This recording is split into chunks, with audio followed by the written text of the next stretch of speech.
Okay, so this is the second half of the worst list of 2018. Yes, I know, 2 years late, blah, blah, blah. Let's get this done.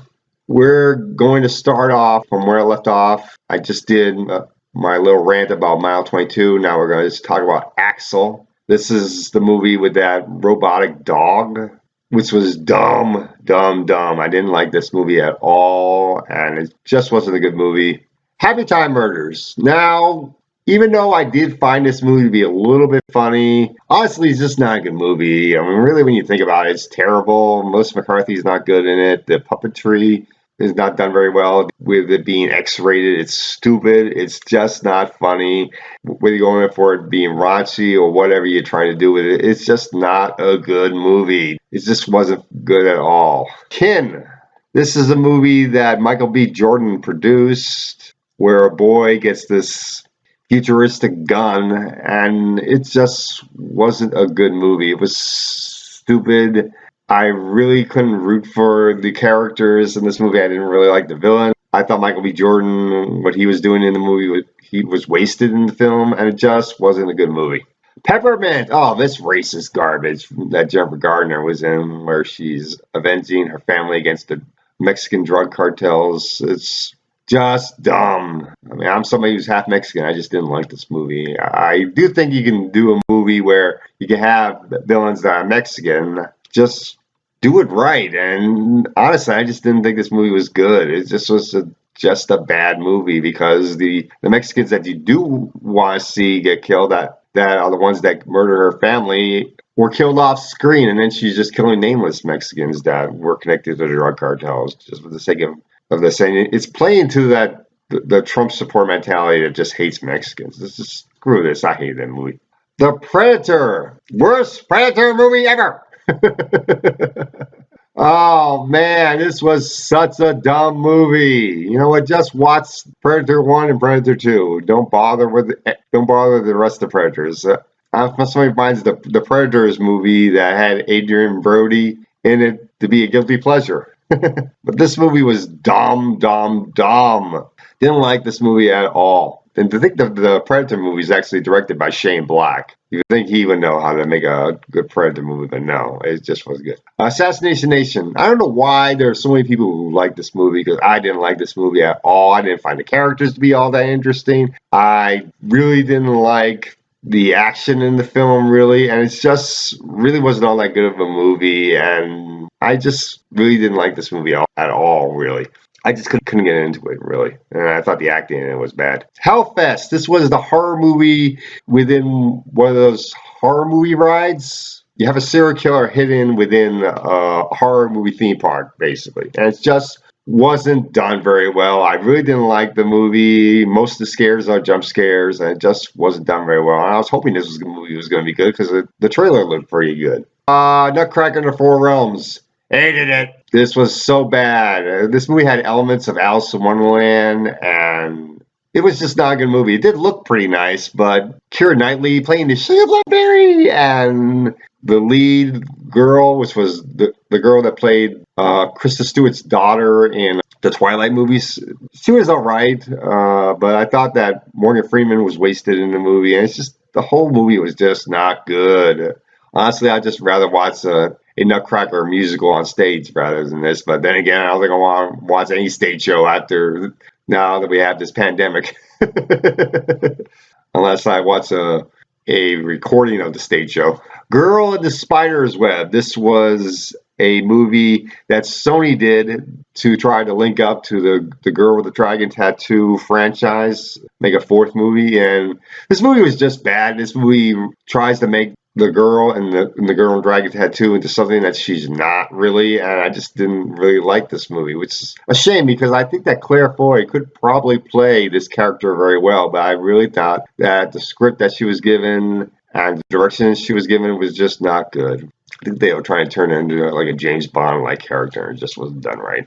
Fantastic Beasts 2, Crimes of Grindelwald. This makes me hate the entire Fantastic Beasts franchise, really. You know, and I was somebody who actually liked the first movie. I thought the first movie was pretty good. I did like Newt Scamander in the movie, but when it came to the second movie and what they did with the second movie with the whole Harry Potter lore, considering it's supposed to be a prequel, honestly, I just didn't like this movie, and I'm not interested in seeing any more Fantastic Beasts movies after this. I don't think that Newt Scamander was done very well in the movie, and the rest of the characters were not done very well. Johnny Depp really wasn't all that good in the movie, and I thought that Jude Law was wasted as Dumbledore. Robin Hood 2018. Oh my goodness, was this a bad Robin Hood movie? And this has a British actor playing Robin Hood. You got Taron Egerton, who probably could play a very good Robin Hood, but unfortunately, the movie itself is garbage. I mean, it was so bad. They were trying to make him like Batman Light from The Dark Knight, trying to turn into a Dark Knight kind of movie, and blatantly ripping off scenes from The Dark Knight, which was so stupid, to the point that you make Will Scarlet look like Two-Face. Really? At the end, turning him into the villain for the second movie. There's no chemistry between Taron Egerton and his maid Marion. Honestly, it was just a bad, bad movie, and I really didn't like it. I'd rather just watch Robin Hood Men in Tights and the animated Disney Robin Hood instead. Oh, and the Errol Flynn Robin Hood. But honestly, this movie was not good. I do like the Kevin Costner Robin Hood, but honestly, this movie was terrible. Although I would like to see if it's possible to do a Robin Hood movie with Dan Stevens as Robin Hood. Maybe that might be interesting, since he's a British actor. I do like him. Mule. This was the Clint Eastwood movie where he plays a guy that works with drug cartels, and he's being very racist, using every racist slur in the book and every bigotry slur in the book, whether it's the D word when it comes to lesbians or the S word when it comes to Mexicans or anything else, and just speaking without filter, without bigotry filter, and it's just so dumb. You're just basically playing to the Trump crowd. Really, it's obvious that Clint Eastwood just likes that particular base that lets him be who he is, really, but that doesn't mind pissing off the rest of us. You know, I'm somebody who does like Clint Eastwood as an actor. I did like the Dirty Harry movies. I like Firefox, some of the stuff he did from the 80s, and the Man with No Name trilogy. But this movie is just not good. I didn't like this movie at all. I was offended by this movie. Venom. Why do people like this movie? Why? Because Tom Hardy is playing Venom? This is not good. It's not following the Venom lore. How can you have a Venom movie without Spider-Man in it? It is stupid. And if you're trying to do a Venom movie and you're trying to go for an R rating, but you actually have PG-13, that still doesn't work. The antagonist, Riot, really doesn't look all that good in the movie. The climax is done at night, so when you have Venom fighting Riot, where Riot is a guy in a gray symbiote and Venom in a black symbiote at night, it doesn't look good because you really can't tell the difference between black and gray at night. The two colors look too similar, and the special effects really didn't look all that good at all. It just wasn't a good movie. And Tom Hardy just looks ridiculous in the movie, the way he's playing Venom. I'd rather just watch Upgrade, which is kind of like the same concept, only better with technology. Mortal Engines. This was such a bad movie. I didn't like this movie at all. This is the movie where you had this girl with a bandana over her face trying to fight against this, what was it, a giant train, and I think it was like a post-apocalyptic world, and it was done in like a Hunger Games style. Can we stop trying to remake Hunger Game-like movies, please? Stop doing young adult movies like this. I thought we were done with this trend. It just wasn't a good movie. And in one scene, you get to see the Minion from Despicable Me's a statue of the Minions. That didn't make any sense. Like, really? Like, what was the point of that? Why? Just because the movie's owned by Universal? Wait, let's just stick a little symbol of the Minions. Maybe we could say that maybe like the world's owned by a fan of the Minions or something. I don't know. This is so dumb, and the character's not done very well in it. Honestly, I just didn't really like this movie. It was just so stupid. The special effects really didn't look all that great at all, and the acting really wasn't all that good. It just wasn't a good movie. Okay, the last movie from 2018 that I'm putting on the worst list is The Nun.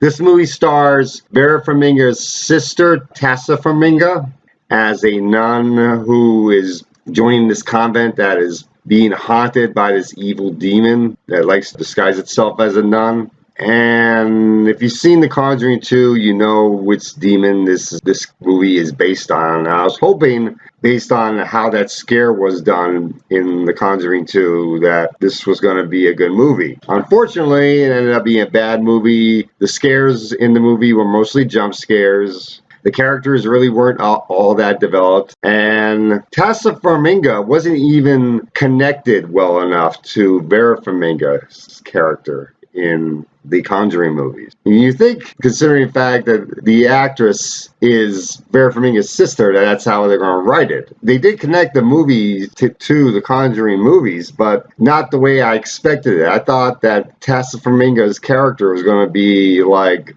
an ancestor to Lorraine Warren, Vera Farmiga's character, but no, that's not what it was, and I was a little bit surprised. The real connection was that the demon ends up possessing somebody that Ed and Lorraine Warren tried to exorcise. That was kind of the real connection, which, all right, that kind of works, but I was expecting a bit more, considering you had Vera Farmiga's sister playing the lead actress in the movie, and I was a little bit disappointed with that part, and just disappointed with the whole movie in general, because the movie really wasn't that scary.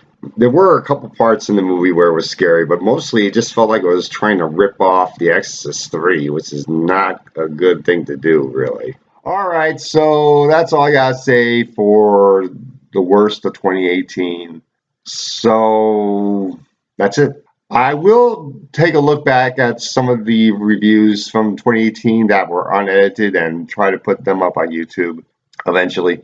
But for now, this is it. Big Guy out. Stay safe and stay healthy.